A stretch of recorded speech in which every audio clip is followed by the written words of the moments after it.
Hi, I'm Al in SoCal, and I'm in my garage, and I'm with one of our vehicles, a minivan, and the front left or front driver's side tires had a slow leak for a while now.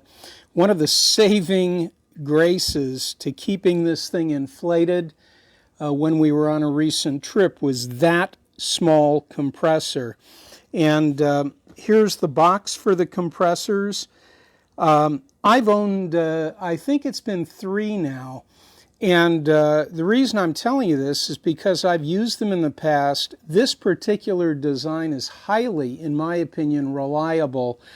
I don't rely on the internal gauge, the PSI gauge, nor do I trust the cutoff point switching in any of these.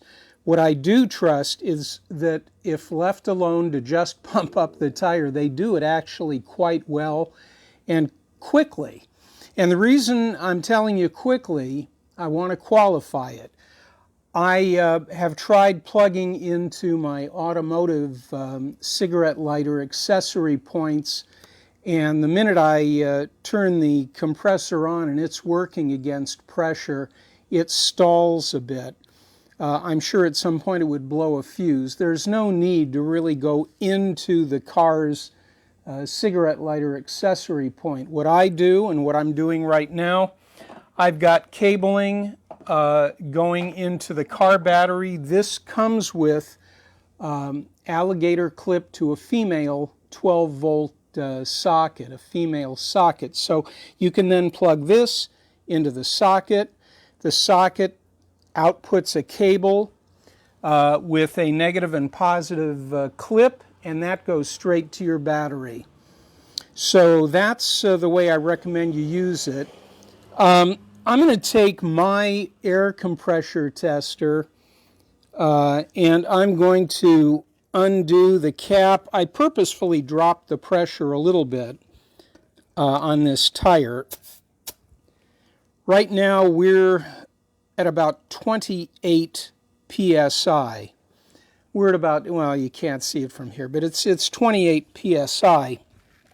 I'm going to turn this around because I'm curious to see what the pump indicates when I connect this. I'm not going to turn it on yet.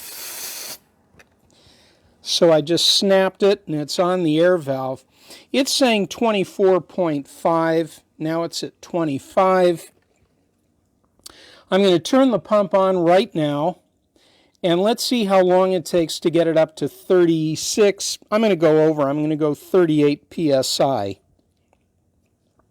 In fact, I'm going to see about dialing it in to 38.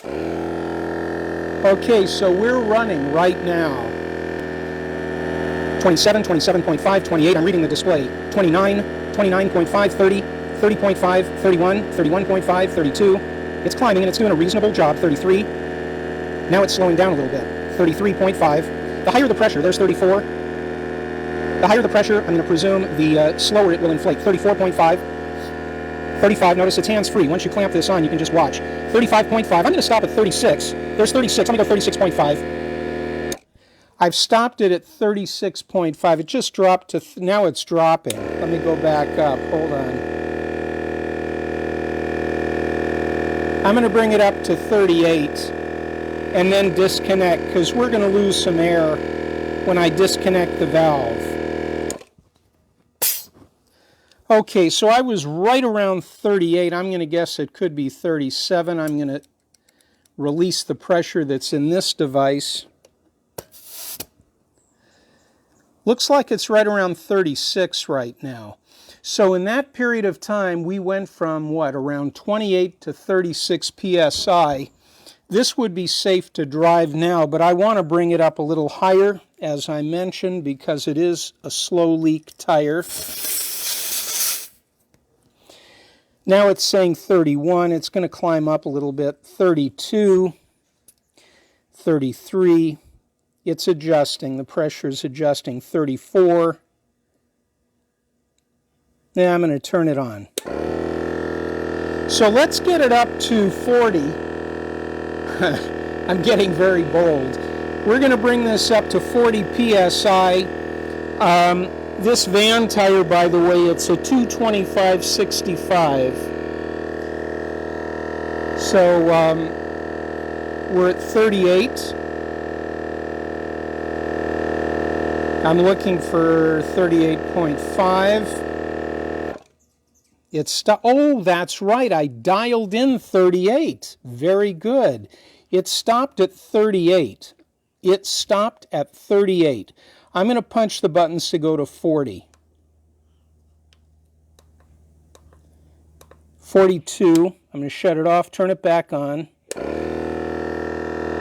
So it actually is working. I may just start trusting this again. Not that it was highly distrustful, I just prefer to have an independent pressure gauge. We're at 42 right now, and I dialed in 42. Let's see if it stops.